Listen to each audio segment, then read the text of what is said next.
बच्चों, याद है कल रात दादाजी ने एक कहानी शुरू की थी। एक लड़के की कहानी जो बिल्कुल चिंटू जैसा था। आज वही कहानी आगे बढ़ती है।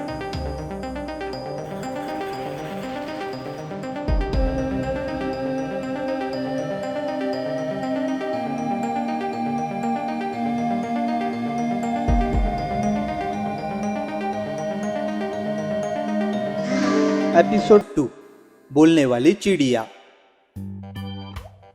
बहुत सालों पहले उस गांव में एक लड़का रहता था। उसका नाम था मोहन। मोहन थोड़ा जिद्दी था और सबसे बड़ी बात, उसे किसी की परवाह नहीं थी।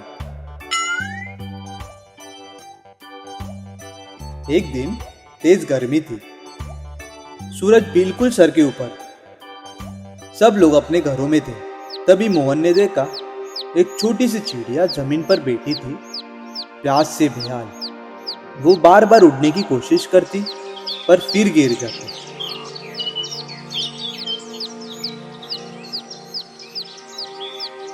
मोहन ने उसे देखा और उसने बस इग्नोर कर दिया। मुझे क्या, वो आगे बढ़ गया।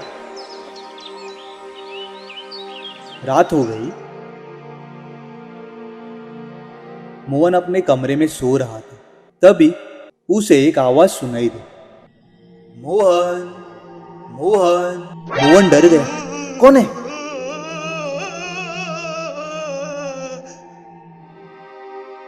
उसने देखा वही चिड़िया उसकी खिड़की पर बैठी थी, लेकिन इस बार वो बोल रही थी, मोहन, आज तुम्हें मेरी मदद नहीं की।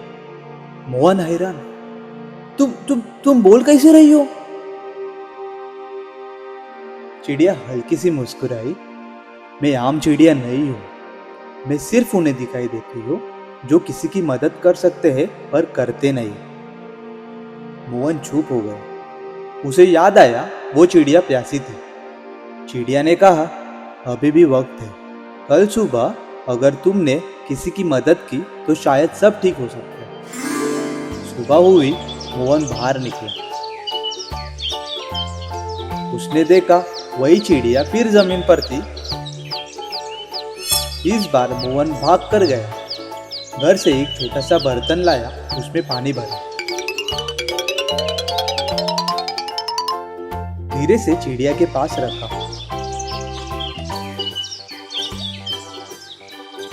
चिड़िया ने पानी पिया, उसकी ताकत वापस आने लगी। फिर एक चमक हुई, चिड़िया उड़ने लगी। लेकिन जाने से पहले वो फिर बोली, याद रखना, छोटी सी मदद भी किसी की जिंदगी बदल सकती है।